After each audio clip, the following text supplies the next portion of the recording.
ઓમ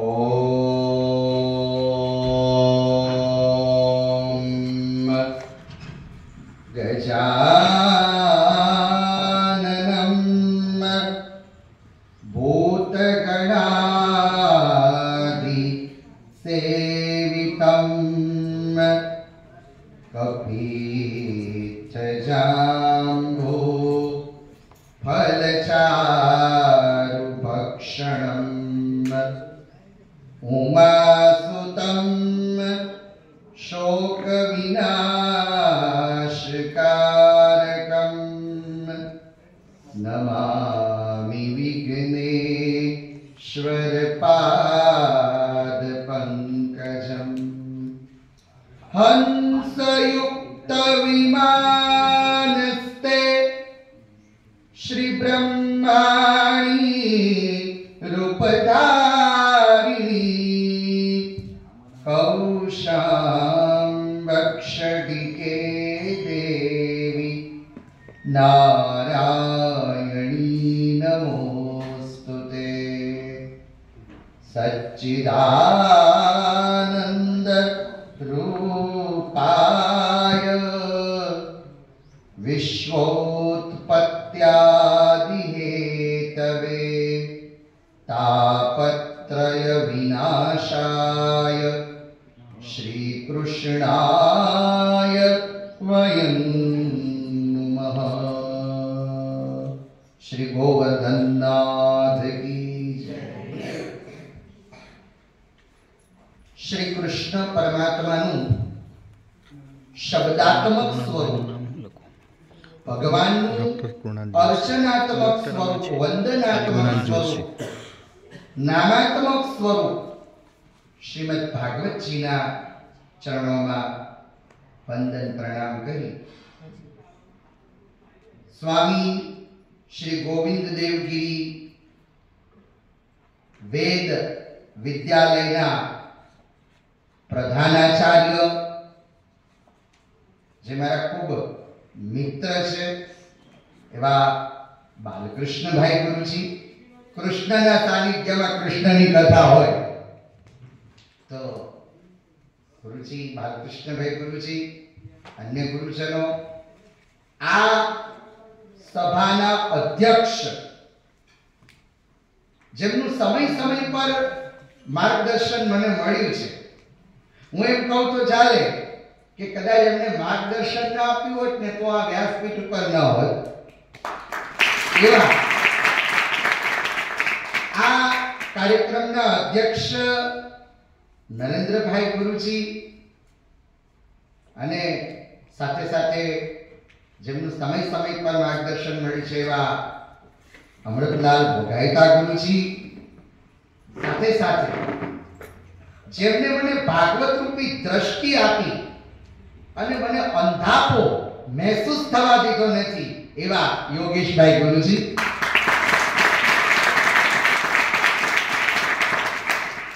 ઉપસ્થિત આપ સૌ વિદ્યાર્થી મિત્રો અને આપ સૌ આત્મીયજનો. મારો વિષય છે દશમ સ્કંધનો 31મો અધ્યાય ગોપી ગીત. પણ જ્યારે ગોપી ગીતની વાત કરતા હોઈએ ત્યારે વેણુ ગીતનું અનુસંધાન કરવું પડે, કારણ કે પૂર્વ ભૂમિકા છે, રાસની પૂર્વ ભૂમિકા એ વેણુ ગીત છે. અને મહાપ્રભુ શ્રી વલ્લભાચાર્યજીના મતાનુસાર વેણુ ગીત એ વનાંતર વિયોગ છે. વેણુ ગીત અને યુગલ ગીત એને વનાંતર વિયોગ એટલા માટે બતાવ્યો છે કે ઠાકોરજી વનમાં લીલા કરે છે, જ્યાં સુધી ભગવાન ઘરે નથી પધારતા ત્યાં સુધી ગોપીઓને વિરહ થાય છે. અને હમણાં ગુરુજીએ તપની વાત કરી, કુંતાસ્તુતિમાં, પણ પુષ્ટિ પરંપરામાં જો તપની વાત કરવામાં આવે તો પુષ્ટિ પરંપરાનું તપ કયું? તો કે છે ઠાકોરજીના વિરહમાં તપવું, એ જ પુષ્ટિ પરંપરાનું તપ છે. તો ગોપીઓ તપી છે એટલે વેણુ ગીત એ વનાંતર વિલોક છે અને ગોપી ગીત એ પલકાંતર વિલોક છે. કારણ કે બ્રહ્માજીને પણ જડ કહી દીધા ગોપીજનોએ, આગળ નિર્દેશ થશે. તો એવી રીતે ભ્રમર ગીત એ દેશાંતર વિલોક છે. તો આ બધા વિલોકો મહાપ્રભુજી બતાવ્યા છે. પણ શ્રીમદ ભાગવતજીનો દશમ સ્કંદ, ભાગવતજીનું હૃદય એ દશમ સ્કંદ છે. દશમ સ્કંદનું હૃદય એ રાસ પંચાધ્યાય છે. અને રાસ પંચાધ્યાયનું જો કોઈ હૃદય હોય તો એ ગોપી ગીત છે, જે ભક્તિ માર્ગનું શિખર છે. ભાગવતજીના પંચ પ્રાણ. હવે રાસ પંચાધ્યાય એટલે જેવી રીતે દેહનો સંબંધ આત્મા સાથે હોય એવી રીતે ભાગવતનો જે સંબંધ છે એ રાસ પંચાધ્યાય સાથે છે. જો આ ના હોય તો આ ના હોય. પણ શરૂઆતમાં ખૂબ સુંદર સુખદેવજી મહારાજ નિરૂપણ કરે છે કે ભગવાન અપિતા રાત્રિ શરદોત્ફુલ્લ મલ્લિકા. જો રાસ પંચાધ્યાયની શરૂઆતમાં જ ભગવાન શબ્દ વાપર્યો. ભગવાન શબ્દ વાપરી સુખદેવજી મહારાજ એમ કહેવા માંગે છે કે ભગવાન શ્રી કૃષ્ણની કોઈ પણ લીલા એ વેદ વિરુદ્ધ નથી, માટે ભગવાન શબ્દ વાપર્યો. પણ હવે મારો જે મુખ્ય વિષય છે એ ગોપી ગીત છે. એટલે એની અંદર હું આવું તો ગોપીની વ્યાખ્યા કરી છે ગોપ પીબતી, જે નિત્ય ભક્તિ રસનું પાન કરે છે એ ગોપી. અને ઠાકોરજી એમને સર્વપ્રથમ તો લઘુ રાસ કર્યો અને રાસમાં ગોપીજનોને અભિમાન આવ્યું કે ભગવાન અમારી સાથે જ રમી રહ્યા છે. તો ગોપીઓને અભિમાન આવ્યું. તો આ પ્રસંગ વિદ્યાર્થીઓને એક પ્રેરણા એ છે કે તમે કોઈ પણ વિષયનું અધ્યયન કરતા હો, તમારા મનમાં અહંકાર ન હોવો જોઈએ કે આ વિષયમાં હું પારંગત છું, કે આ વિષયમાં હું નિષ્ણાંત છું. તમારે એવું જ રાખવાનું કે હું વિદ્યાર્થી છું.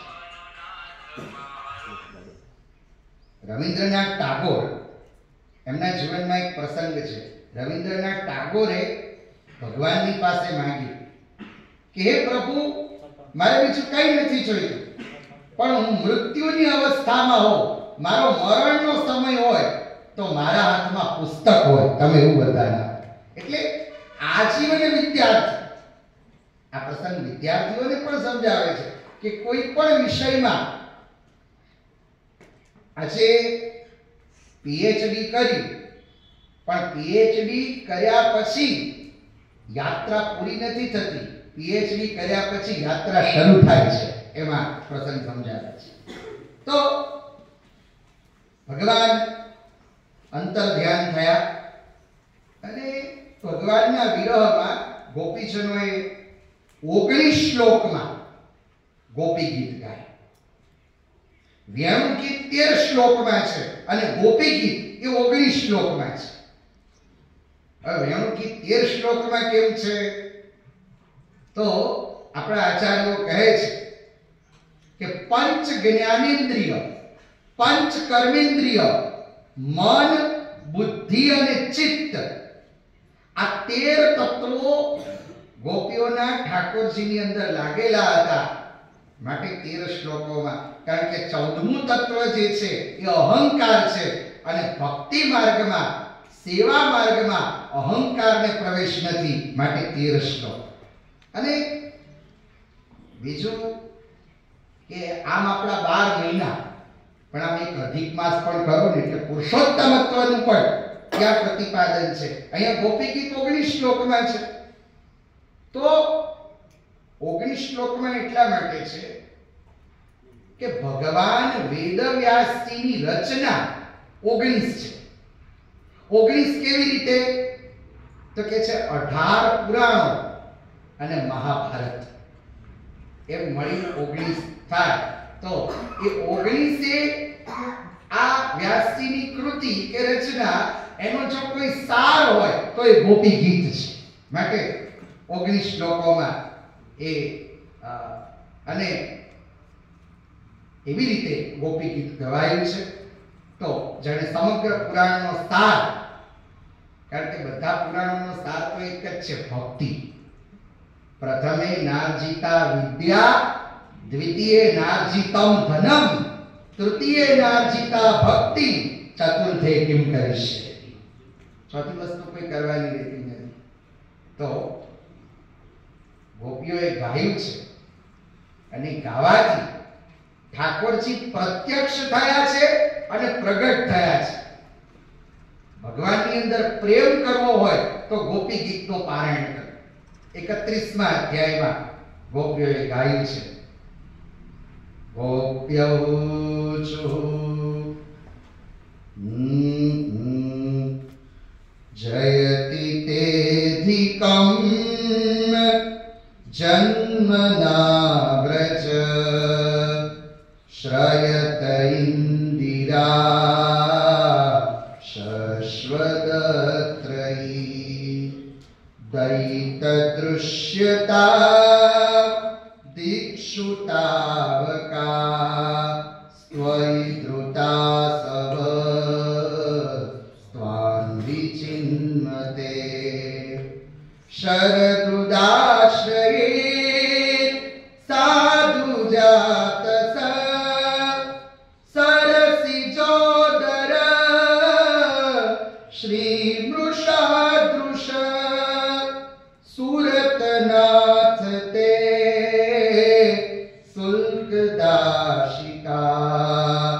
વરદ નિઘ્નતો નેહ કિમ વધ.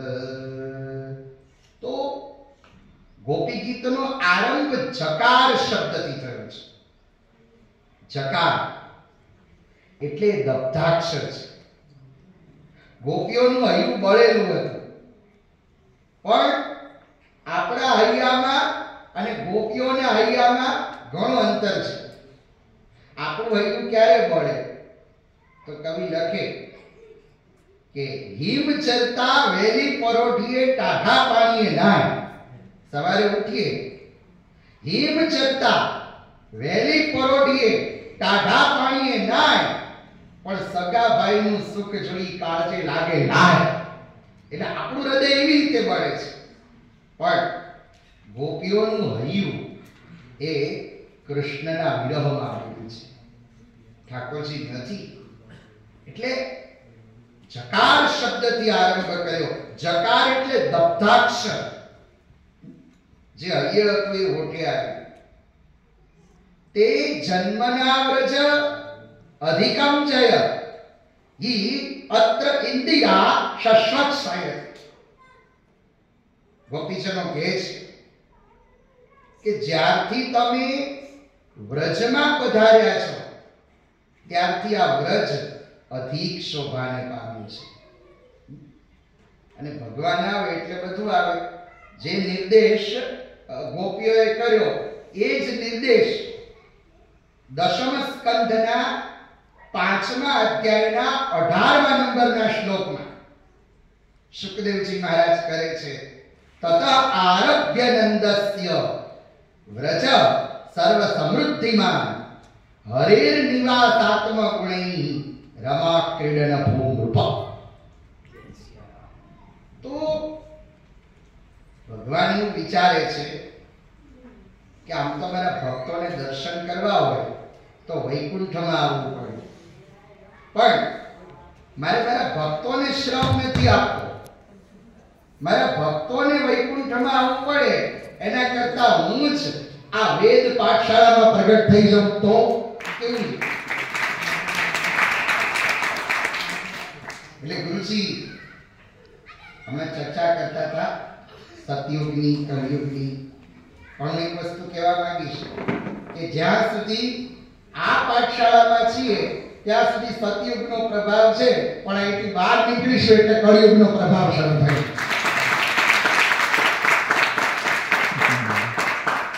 તો ગોપીજનો કહે છે કે જ્યારથી તમે વ્રજમાં પધાર્યા છો ત્યારથી આ વ્રજ અધિક સુંદરતાને પામી છે. સુંદરતાને કેમ પામી? તો શયત ઇન્દિરા. ઇન્દિરા એટલે લક્ષ્મી છે. ત્યાં રમા શબ્દ વાપર્યો છે, અહીંયા ઇન્દિરા. લક્ષ્મીજી પધાર્યા છે. ભગવાન આવે એટલે લક્ષ્મીજી આવે. તો ગોપીજનો કહે છે અસ્માકમ સમક્ષમ પ્રત્યક્ષમ ભૂયતા. હવે તમે અમારા સન્મુખ પ્રગટ થાઓ. અમે ક્યારે એવું અભિમાન નહીં કરીએ કે તમે અમારા. અમે એવું અભિમાન કરીશું કે અમે તમારા. હમ આપ. અને જે ભાવ ગોપીઓએ વ્યક્ત કર્યો એ ભાવ રામચરિતમાનસમાં સુતીક્ષ્ણજી વ્યક્ત કરે છે કે અસ્ય અભિમાન જાઉં જની ભોરે મેં સેવક રઘુપતિ પતિ મોરે. સુતીક્ષ્ણજીએ અભિમાન માંગ્યું. જો માણસ અભિમાન કરે પણ દિશા બદલી નાખે. કયું અભિમાન માંગ્યું? કે મને એવો અહંકાર આપો કે હું ભગવાનનો અને ભગવાન મારા. મેં હમણાં 2025માં હું જ્યાં જ્યાં કથા કરું છું ત્યાં ત્યાં એક નવું સૂત્ર મેં ગુરુજી આપ્યું છે આ વખતે. અને નવું સૂત્ર મેં એ આપ્યું છે, હું દરેકને સંકલ્પ લેવડાવું છું. અને મારો સંકલ્પ હું એ લેવડાવું છું દરેકને કે તમે બધા એવો સંકલ્પ લેજો કે અમે પ્રભુ પર વિશ્વાસ રાખીશું. પહેલો સંકલ્પ. અને બીજો સંકલ્પ, જીવનમાં ગમે તેવી પરિસ્થિતિ આવે પણ અમે ભગવાનને દોષ નહીં આપીએ. આ સંકલ્પ લેવાનો છે. આજે કંઈ પણ થાય તો આપણે નથી કહેતા કે ભગવાને મારી જોડે કેમ આવું કર્યું. પણ ભગવાન જે કરે છે સર્વજ્ઞ એ ભગવાન છે, જીવ અલ્પજ્ઞ છે. તો આવા ભાવથી ગોપીજનો કહે છે કે તમે પ્રગટ થઈ જાઓ. તમારા નેત્રો કેવા છે? તો કયું શરદુદાશ્રયી સાધુ જાત. શરદ ઋતુમાં તાજું ખીલેલું કમળ હોય એવા આપણા નેત્રો. અને એટલે જ ભગવાન વિષ્ણુએ નેત્ર કમળ મહાદેવજીના લિંગ ઉપર ચડાવ્યું. હરિસ્તે શાહશ્રમ કમલ બલિ માધાય પદયો યદેકો નેતસ્મિન નિજમ ઉદાહરમ નેત્ર કમલ. તો ભગવાનના નેત્રો વિશે હવે જે ભાવ આ શ્લોકમાં છે એ ભાવ રામચરિતમાનસમાં પણ છે. વિનય પત્રિકામાં તુલસીદાસજી મહારાજ લખે છે કે સરદ સરો રૂહલોચન સુઠીલ સુંદર શ્યામ હૈનિકો मेरो देवता कौशलपति धाम. तो ગોપીજનો કહે છે અમે તમારા દર્શન કરીએ છીએ, અમને આનંદ આવે છે. અને ગોપીજનો કહે છે કે અમે તો તમારી વિના મોલની દાસીઓ છે.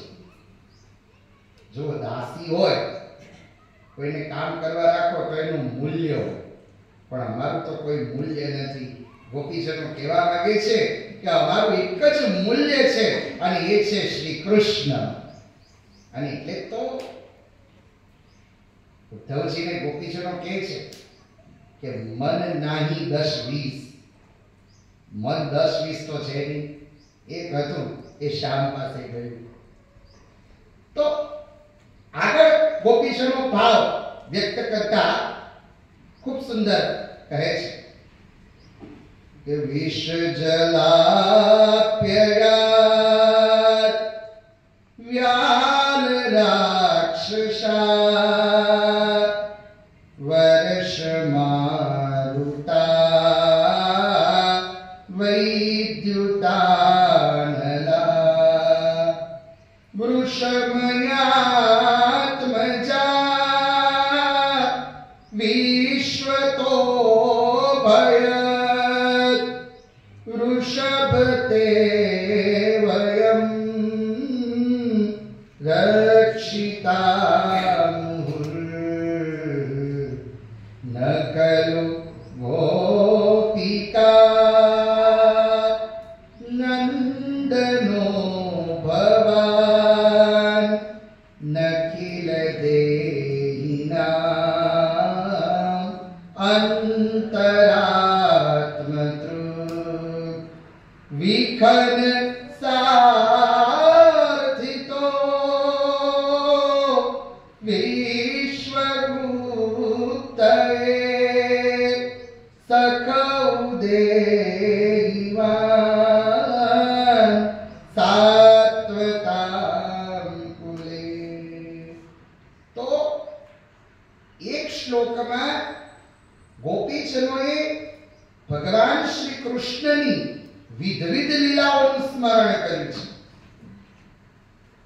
કે જ્યારે જ્યારે અમારા ઉપર વિપત્તિ આવી છે, અમારા ઉપર સંકટ આવ્યું છે, ત્યારે તમે અમારું રક્ષણ કર્યું છે.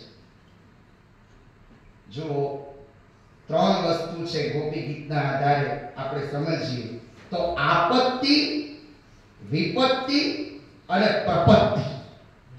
આ ત્રણ વસ્તુ સમજવા જેવી છે. તો આપત્તિમાં હરિસ્મરણ. તો આપત્તિ કોના ઉપર આવી? તો ગજેન્દ્ર ઉપર આવી. કોઈ હતું નહીં બચાવવા વાળું, એટલે એને હરિસ્મરણ કર્યું. નમો ભગવતે તસ્મૈ, નમો ભગવતે તસ્મૈ યત એતચ્ચિદાત્મકં પુરુષાયાદિ બીજાય પરેશાયાદિ ધીમહિ. તો ગજેન્દ્રએ આપત્તિમાં હરિસ્મરણ કર્યું. પછી વિપત્તિ, વિપત્તિમાં વચન પાલન. બલિરાજા ઉપર વિપત્તિ આવી, પણ તે છતાંય એને વચન ન છોડ્યું. વામનજીનો પ્રસંગ. અને પ્રપત્તિ, એમાં શરણાગતિ એ ગોપીજનોની છે. અને એ શરણાગતિ સ્વીકારતા સ્વીકારતા ગોપીજનો કહે છે કે વિષ જલાપ્યયા, તમે અમારું રક્ષણ કર્યું. પણ શેનાથી? તો કે છે કાલીના વિષથી. તો વિષથી તો ભગવાન બચાવે, પણ આપણે ભગવાનને એવી પ્રાર્થના કરીએ કે વિષયોથી પણ આપણને બચાવે. એનું કારણ છે કે વિષયો એ વિષ જેવા છે. અષ્ટાવક્ર ગીતામાં અષ્ટાવક્ર ઋષિ બોલ્યા છે. અષ્ટાવક્ર ગીતાનો બીજો શ્લોક. પહેલા શ્લોકમાં જનક મહારાજ પ્રશ્ન કરે છે કે કથમ જ્ઞાન વવાપ્નોતિ, કથમ મુક્તિ ભવિષ્યતિ, વૈરાગ્યમ ચ કથમ પ્રાપ્ત, એતદ બ્રૂહિ મમ પ્રભુ. આવો પ્રશ્ન કરે છે. અને બીજા શ્લોકમાં અષ્ટાવક્ર ઋષિ કહે છે કે મુક્તિ ઈચ્છસી ચેતાત વિષયો વિષવત્ય છે. આ વિષયો વિષની જેમ છોડી દેવા. અને એ જ વાત વેદાંતમાં કરી છે કે ઇહા મુક્ત ફલ ત્યાગ ભોગ વિરાગ. વિષયો કેવી રીતે છોડવા? તો વિષની જેમ. અને માટે અહીંયા પણ ગોપીજનો કહે છે કે તમે અમારું રક્ષણ કર્યું છે કાલીના ઝેરથી, વર્ષાથી, દાવાનળથી. ગોપીજનો કહે છે કે અમે તમને જાણીએ છીએ કે તમે નંદ યશોદાના પુત્ર જ નથી, પણ તમે તો અખિલ દેહીના અંતરાત્મા, તમે તો અખિલ વિશ્વના અંતરાત્મા છો. જેમ ગુરુજીએ કોંતા સ્તુતિમાં કીધું કે અથ વિશ્વેશ વિશ્વાત્મન વિશ્વમૂર્તે સર્વેષુ મે. ત્યાં કોણ સંબોધન છે ભગવાન માટે? હે વિશ્વેશ, હે વિશ્વાત્મન, હે વિશ્વમૂર્તે. વિશ્વ એ જ ભગવાનની મૂર્તિ છે. અને આવા ભાવથી તુલસીદાસજી મહારાજ કહે છે સિયારામમય સબ જગ જાની કરહું પ્રણામ જોરી જુગ પાણી. તો તમે તો અખિલ વિશ્વના અંતરાત્મા છો. ભગવાન વધે છે. એકાદશ સ્કંદના 16મા અધ્યાયમાં જેવી રીતે ગીતાજીનો 10મો અધ્યાય એ વિભૂતિ યોગ છે, એવી રીતે શ્રીમદ ભાગવતજીનો એકાદશ સ્કંદ અને એકાદશ સ્કંદનો 16મો અધ્યાય એ ભગવાનની વિભૂતિ છે. અને એમાં શ્રી કૃષ્ણ પરમાત્મા ઉદ્ધવજીને કહે છે કે મલમૂત્ર ત્યાગ કરવાની શક્તિ પણ મારી છે, મારી શક્તિથી જ આ બધું કરી શકે છે. એટલે અખિલ વિશ્વના અંતરાત્મા ગોપીજનોએ કીધા વિખંડ. તો વિખંડનો નિર્દેશ અહીંયા બ્રહ્માજી તરફી છે કે બ્રહ્માદિક દેવોએ સ્તુતિ કરી, તો એ સ્તુતિને સાંભળી તમે સાત્વત કુળમાં પ્રગટ થયા છો. એટલે ભીષ્મ પિતામહે પણ સાત્વત કુંડ એવો શબ્દ વાપર્યો. સાત્વત કુળમાં અવતરેલા એટલે સાત્વત કુળ. કારણ કે યદુવંશના આ બધા વિભાગો હતા. યદુવંશ એટલો બધો વિસ્તરેલો હતો કે એમાં બધા વિભાગો હતા. એમાં સાત્વત, પછી મધુવંશી, પછી વૃષણી, ભોજ, અંધક અને શૌરી, આવા વિભાગો હતા. એટલે સાત્વતાનુકૂળ વૃષણી પણ કર. એટલે કુંતાજીએ પણ વૃષણીનો નિર્દેશ કર્યો છે અને હવે આગળ પણ ગોપીઓ વૃષણી શબ્દનો નિર્દેશ કરશે. પણ સંપૂર્ણ ગોપી ગીતની વિશેષતા એ છે કે ક્યાંય આખા ગોપી ગીતમાં તમે જુઓ તો કૃષ્ણ એવું નામ નથી આવ્યું, અલગ અલગ નામ આવ્યા છે. એટલે આજે મને કહેવાનું મન થાય કે આપણા સાહિત્ય શાસ્ત્રમાં 9 રસો છે અને ભગવાન શ્રી કૃષ્ણની લીલામાં 9 રસો છે. શૃંગારમ વ્રજ સુંદરી વિહરણે હાસ્યમ ચ ચૌર્યે તથા કારુણ્યમ મથુરા પ્રયાણ સમયે ગોવર્ધને ચારુભુતમ રૌદ્રમ કંસવધે ચ ભીષ્મ સવિધે વીરમ ભયમ ચૌરગે બીભત્સ બકકોટર પ્રતિહરમ શાંતમ પ્રભાસે તથા. તો એનો નિર્દેશ જ્યારે ગોપીજનો કરતા હોય કે તમે ભક્તોના કલ્યાણ માટે દેવોએ સ્તુતિ કરી અને તમે પ્રજ્ઞા છો વિખંડ સારથી તો વિશ્વગુપ્ત. અને પછી ગોપીજનો આગળ કહે છે વિરચિતા ભયમ વૃષ્ણિધૂર્યતે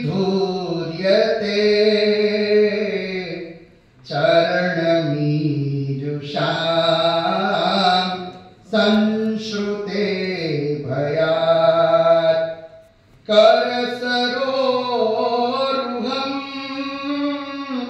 કાંતકામદં શિરસિધેહિન શ્રીકરગૃહં. તો અહીંયા કીધું વિરચિતા ભયમ. હે વૃષણી ધૂર્ય, જે કોઈ ભક્ત તમારે શરણે આવે ને એને કોઈ ભય રહેતો નથી, એ અભય બની જાય છે. અને આવા ભાવથી સત્તાર શાહ એની ખૂબ સુંદર રચના છે. આજે ગુરુજનો બેઠા છે એટલે સત્તાર શાહ ની રચના મને યાદ આવે કે શું કહે છે સત્તાર શાહ.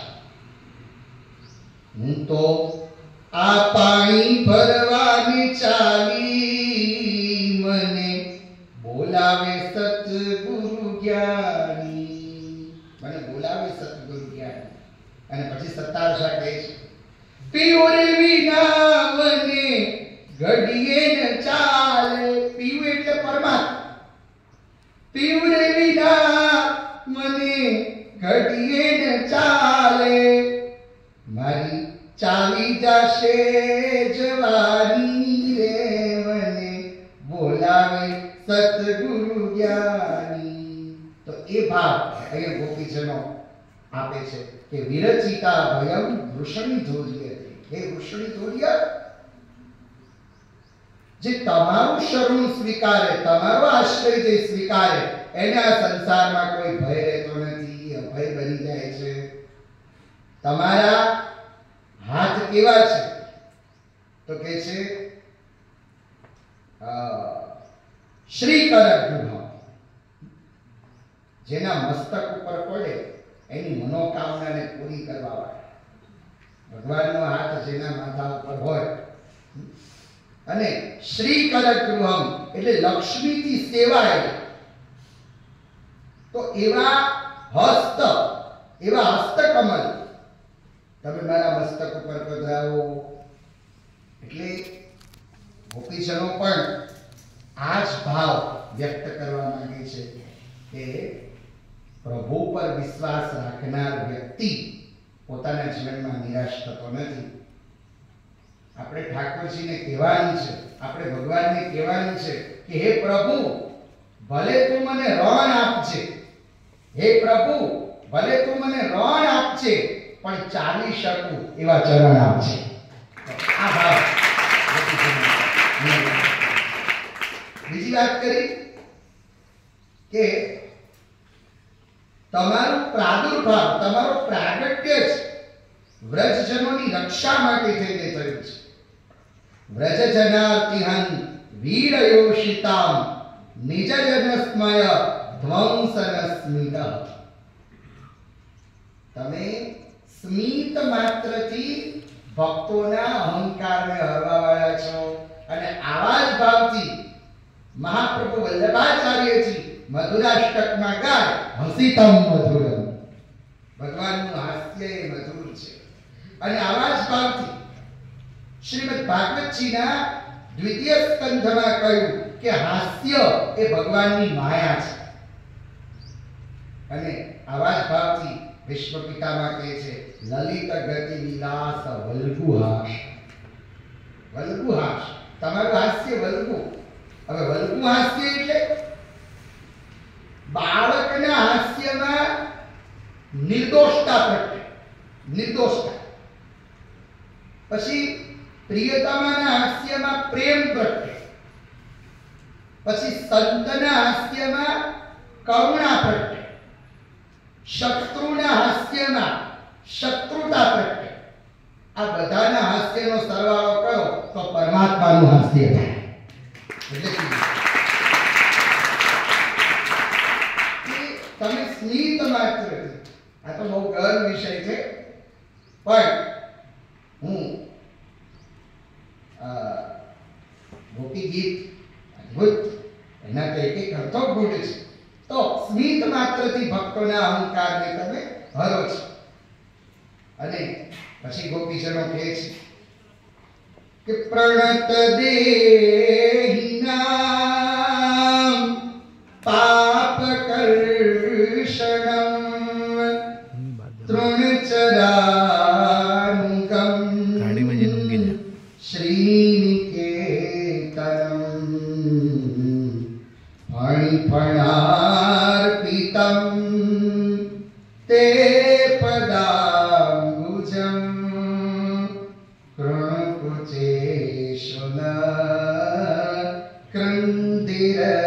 परिचयम. તમારા ચરણ કેવા છે? તો કે પ્રણત દેહિના, પ્રણામ કરે એના પાપનો નાશ કરવા માટે. એટલે જો ગોપીઓએ પણ કીધું છે અને શ્રીમદ ભાગવતજી એના 12મા સ્કંધના 13મા અધ્યાયનો છેલ્લો શ્લોક, એમાં પણ કહ્યું કે પ્રણામો દુઃખ શમન. આપણે પૂજા કરીએ, પાઠ કરીએ, એ તો બધું કરવું જ જોઈએ, પણ કદાચ જો પૂજા ન કરી શકો તો ખાલી તમે ઠાકોરજીને પ્રણામ કરો ને તો એ તમારા દુઃખનો નાશ થાય. તો ગોપીઓ પણ આ જ વાત કરે છે.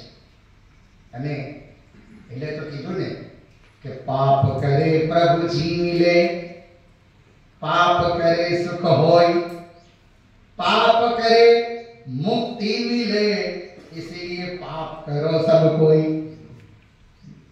પણ ઘણા મનમાં થાય કે કુણાલ ભાઈ શું બોલ્યા અત્યારે, પણ તમે એક એક શબ્દ છૂટો પાડીને બોલો.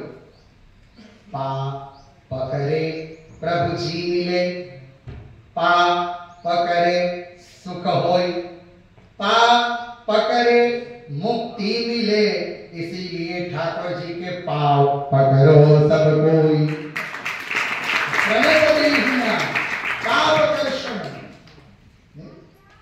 तो તમારા ચરણ કેવા છે? કાલીની ફેણ ઉપર નૃત્ય કરવા વાળા ચરણ. તો ગોપીઓ કેવા માંગે છે કે અમે કાલી કરતા વધારે દુષ્ટા છીએ. કાલીને તમારા ચરણનો લાભ અને અમને તમારા ચરણનો લાભ નહીં. અને પછી ગોપીજનો કહે છે કે તમારા વાક્યો કેવા છે? મધુરયા ગીરા વલ્ગુવાક્યયા બુધ મનુજ્ઞયા પુષ્કરે ક્ષણા વિધિ કરી રીમા વીર મુનિયતે રદરસી તુના પ્યાયયસ્વન. તમારા વાક્યો મધુર છે. અને મને તો એમ લાગે છે કે આ શ્લોકમાં ગોપીજનોએ ગીતાજીને પણ વણી લીધી હોય. કારણ કે આમ તો ભાગવતજીના આધારે હું એક વસ્તુ કહી શકું કે ભગવાને પહેલી ગીતા જો સંભળાઈ હોય તો એ ગોકુળમાં સંભળાય, જ્યારે ગિરિરાજજીનો પ્રસંગ હતો. અને ગિરિરાજજીના પ્રસંગમાં જ ભગવાને કર્મના બીજ રોપ્યા કે કર્મણા જાયતે જંતુ કર્મણીવ વિલીયતે સુખમ દુઃખમ ભયમ ક્ષેમમ કર્મણીવાભિપદ્યતે. તો સાહેબ કર્મનો સિદ્ધાંત ત્યાં જ ભગવાને પ્રસ્થાપિત કર્યો. તો એ પ્રસંગને પણ ગોપીઓ સ્મરતી હોય, કુરુક્ષેત્રની રણભૂમિને પણ કદાચ ગોપીજનો યાદ કરતી હોય કે ભવિષ્ય આ ઘટના ઘટશે. એટલે હું કહું કે પલે પલે તારું જીવન સંદેશો આંખોની મારી ભીજાવી રહ્યો છે. કલિયુગના પંજે પીખાતા રહેલા માનવ કલેવરને સજાવી રહ્યો છે. પલે પલે તાર કહે છે કે કૃષ્ણ બંસી બજાવી કીધાતા ઘેલા ગોપ ગોપીઓને કહે છે કે કૃષ્ણે બંસી બજાવી કીધાતા ઘેલા ગોપ ગોપીઓને આજે ઘેલા માનવને કરવા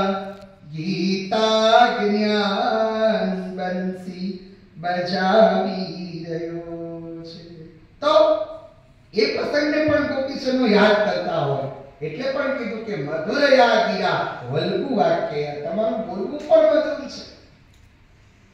તો એ પછી ગોપીજનો ભગવાનની કથાનો મહિમા ગાય છે. અને જો સમયની ગતિ બહુ ફરી રહી છે, પણ આપણે ત્યાં કહેવાય છે કે ભોજન સમયે ભાષણમ ભષણમ ભવતિ. આ ભૂખ છે ને મોત કરતા પણ ભયંકર છે. મોત તો એક વાર આવે. સંત કબીર કહે છે કે સંધ્યા સમય વિદા કર દીની તો પ્રાતઃ આન ખડી. संध्या समय विदा कर दीनी तो प्रातः आन खड़ी. कहे कबीर सुनो भाई साधो मौत से भूख बढ़ी.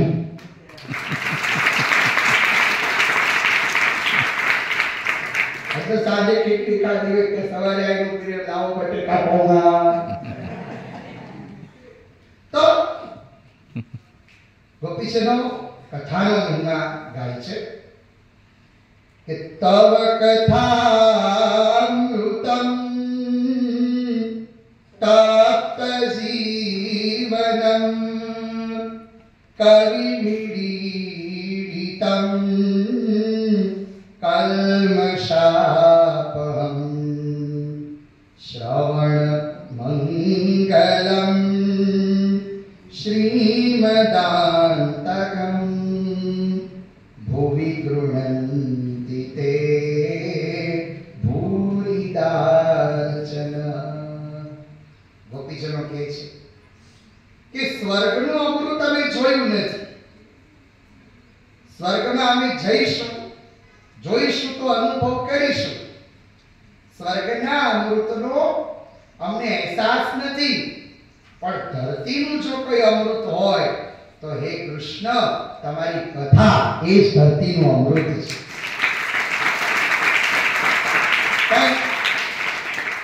અહીંયા વિદ્યાર્થીઓ માટે કહેવા માંગીશ કે સ્વર્ગનું અમૃત તો આપણે જોયું નથી, પણ તમે બધા અહીંયા વેદાધ્યયન કરો છો, તમે બધા અહીંયા ભણો છો ને, એ જ અમૃત છે અને એ જ પીવા જેવું છે.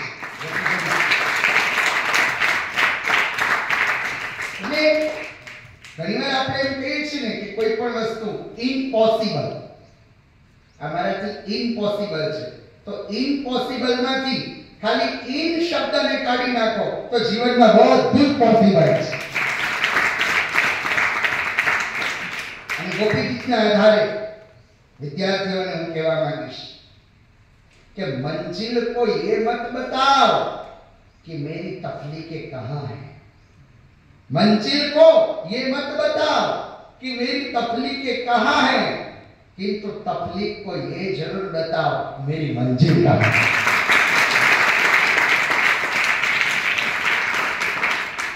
तो आ बधी वस्तु તમને સત્સંગમાં જ સમજવા મળશે. તો કલિયુગના કલમશને દૂર કરવા વાળું આ કથામૃત છે. અને શ્રવણ મંગલમ, સાંભળે એનું મંગલ કરનાર. એટલે કુંતાજી પહેલું પગથિયું બતાવ્યું શ્રવણંતી. અને નવધા ભક્તિમાં પણ પહેલી ભક્તિ છે શ્રવણ ભક્તિ. અને ભાગવતજીમાં પણ કીધું પ્રથમ સ્કંદના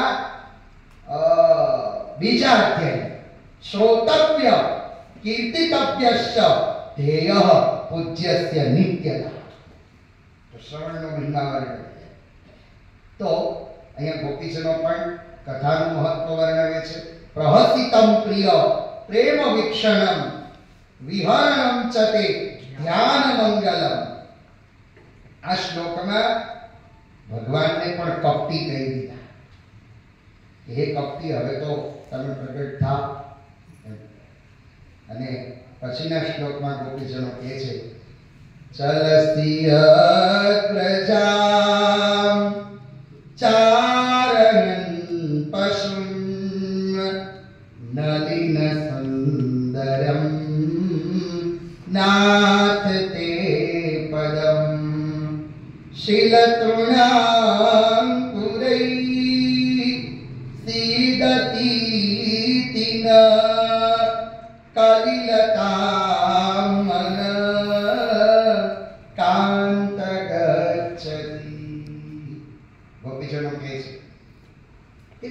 તમે વનમાં જાઓ તો એમ થાય કે ગાયો ચરાવવા ગયા છો, પણ રાત્રે ત્યાં શું ડાભી છે એમ.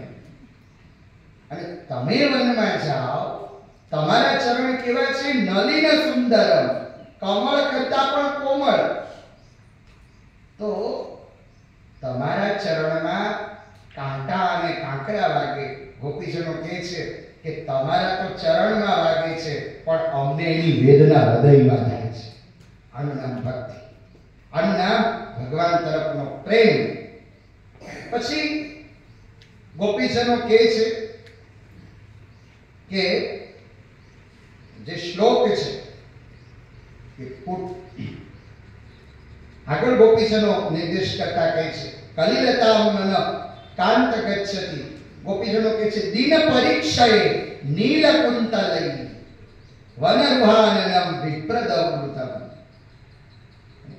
તમે જે ક્ષણ તમે વનમાં જાઓ છો અને વનમાંથી ગાયો ચારી તમે જ્યાં સુધી ઘરે નથી આવતા, જ્યાં સુધી તમે ઘરે નથી આવતા એટલો જે સમય છે એ અમારો એક યુગ સમાન વીતે છે.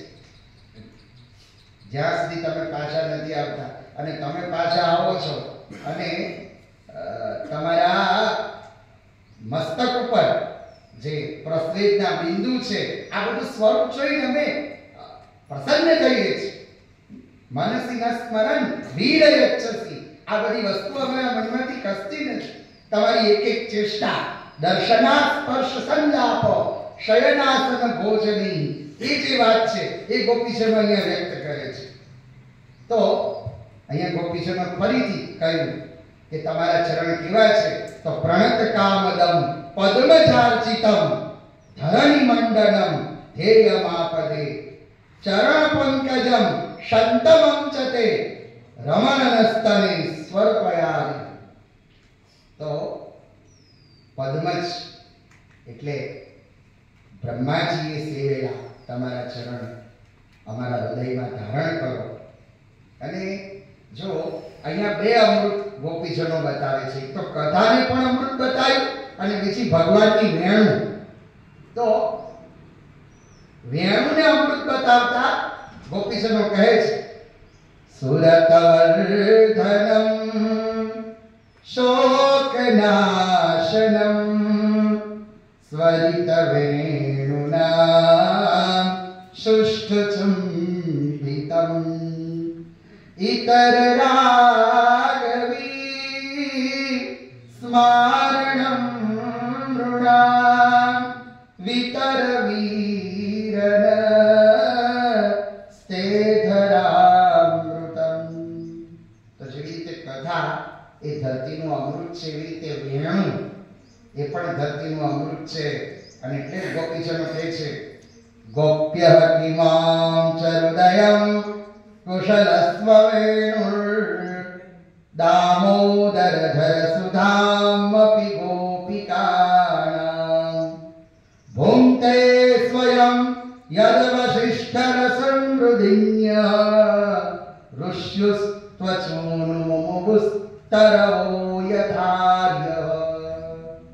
તો આવી રીતે વેણુને પણ સરાહી છે.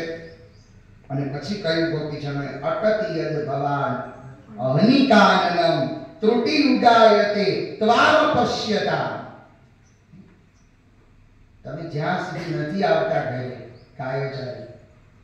ગાયોને ચારી જ્યાં સુધી તમે વ્રજમાં નથી આવતા ત્યાં સુધી અમારો જે સમય છે યુગ સમાન વીતે છે.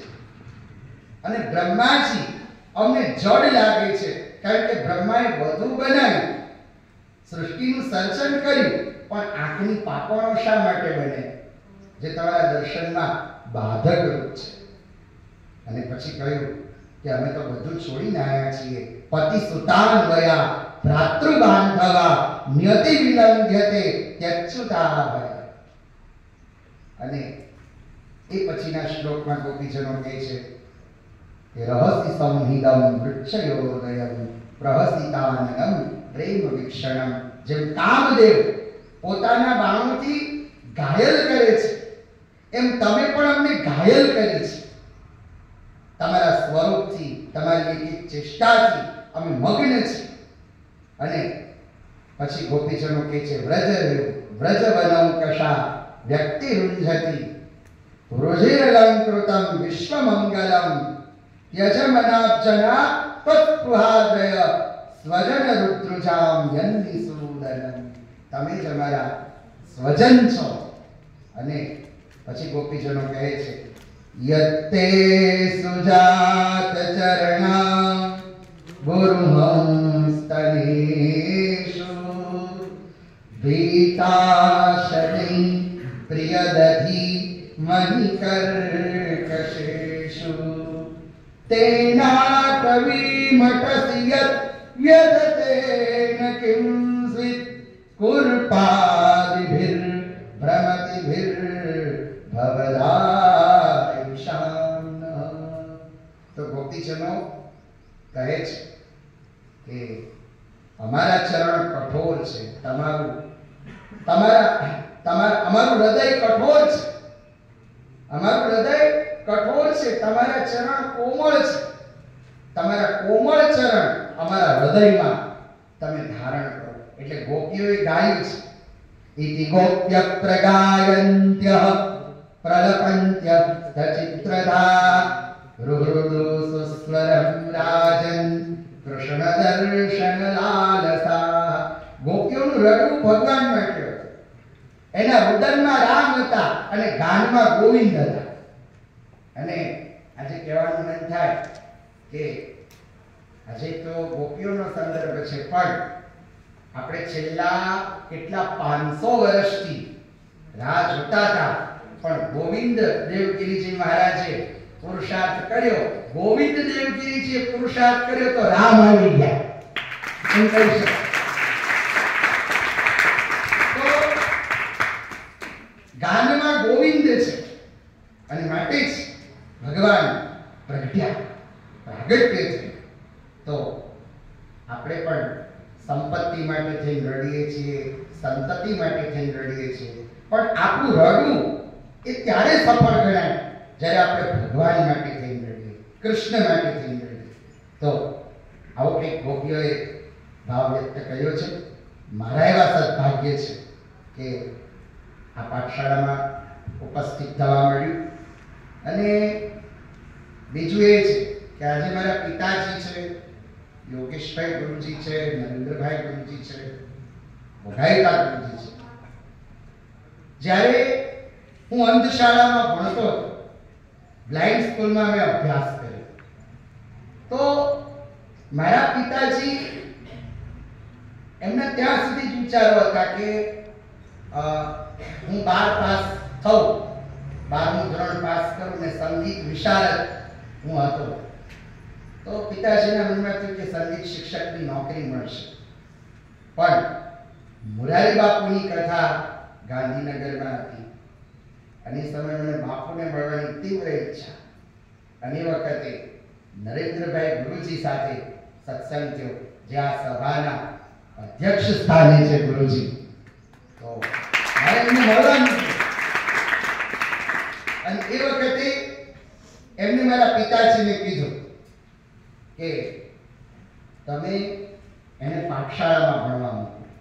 અને પછી તો બધા જ ગુરુજીઓએ, એમાં યોગેશભાઈ ગુરુજી ખાસ, હું રાત્રે 12 વાગે એમને હેરાન કરું છું, તો સમય પર એમનું માર્ગદર્શન મને મળે. તો આ બધા ગુરુજનોના પ્રયત્નથી મેં જે કંઈ કર્યું, પીએચડી કર્યું કે 4 પુસ્તકો જે મેં સંપાદિત કર્યા, શિવ પુરાણ પર શિવ મહિમા, પછી શ્રીમદ ભાગવત ઉપર ભાગવતી દ્રષ્ટિ, દેવી ભાગવત પર દેવી વાત્સલ્ય સુધા, અને મહાભારત ઉપર મહાભારત રસ દર્શન.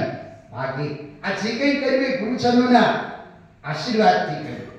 એટલે હું વિદ્યાર્થીઓને કહેવા માંગુ છું કે માતા, પિતા અને ગુરુ એ ધરતી પરના પ્રત્યક્ષ દેવ છે, ભગવાન છે. અને બ્રહ્મ વ્યવસ્થક પુરાણમાં પણ આ વાત આવી છે કે દેવમ વિપ્રમ ગુરુમ દૃષ્ટ્વા ન નમિદ્યસ્તુ સંભ્રમાત સ્વકાલ સૂત્રમ પતતિ યાવત ચંદ્ર દિવાકરમ. પુરાણના સંદર્ભ છે. આજે વિદ્યાર્થીઓની સાનિધ્યમાં મને આવવા મળ્યું, બોલવા મળ્યું. બાલકૃષ્ણભાઈ ગુરુજી, એક વખતે અમારી અને ગુરુજીની ખૂબ મૈત્રી. આજે બાલકૃષ્ણભાઈ ગુરુજીને જોઉં છું ત્યારે મને એક પંક્તિ યાદ આવે છે કે સંતા કુકડી ને સાત તાળી યાદ આવી. સંતા કુકડી અને સાત તાળી યાદ આવી. ક્યાંક ભેરુએ દીધેલી હાથ તાળી યાદ આવી. ખભે ખભો મિલાવી અને વિદ્યાપીઠમાં ફરતા હતા. ખભે ખભો મિલાવી અમે વિદ્યાપીઠમાં ફરતા હતા. એ જાહો જલાલી આજે અહીંયા યાદ આવી. ગુરુજીના ચરણોમાં પણ પુનઃ વંદન. આપ સૌ વિદ્યાર્થીઓ ખૂબ જ ભણો. અને મારા તો સદભાગ્ય છે કે સ્વામી ગોવિંદદેવગીરજી મહારાજ સામે પણ પૂનામાં મને મારી વાણી પવિત્ર કરવાનો લાભ મળેલો. અને આજે એમની પાઠશાળામાં જ્યારે આવવાનું થયું ત્યારે હું આપ સૌના ચરણોમાં વંદન કરું છું. ભાગવતજીના ચરણોમાં વંદન કરું છું. અને સૌ ગુરુજનો પાસે હું માંગુ છું કે આસામહો ચરણ રેણુ જુષામહં સ્યાત્ વૃંદાવને કિમપી ગુલ્મ લતૌષધીના. તો બસ આવા ભગવાનનો મારા પર અનુગ્રહ રહે અને આવી શાસ્ત્ર સેવા રહે. બસ એ જ ભાવ સાથે વાણીરૂપી પુષ્પ પરમાત્માના ચરણે સમર્પિત કરી અને વાણીને વિરામ પામું છું. ગોવર્ધનનાથ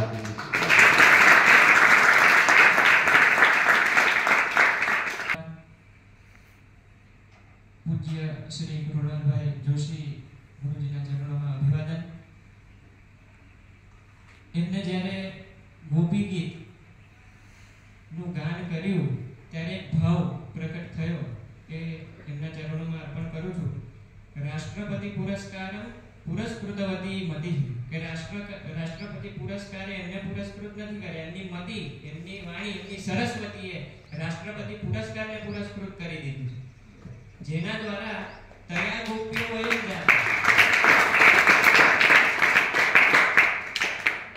તયા ગોપીઓ વયમ જાતા ઇતિવત સ્થિતિ રાખતા, કે આ જે સભામાં જાણે કે ગોપી ગીતનું ગાન થતું હતું ત્યારે આપણે જ ગોપી બની ગયા છે એવો હૃદયનો ભાવ જાગી ગયો હતો. અને આપણે જ શ્રી કૃષ્ણ ભગવાનને સંબોધિત કરીને ગોપી ગીતનું શ્રવણ કરી રહ્યા છે, ગાન કરી રહ્યા છે તેવો ભાવ એમને ઉત્પન્ન કર્યો. તે બદલ તેમના ચરણોમાં ખૂબ ખૂબ અભિવાદન આપણે કરતલ નાદ વડે અર્પણ કરીએ.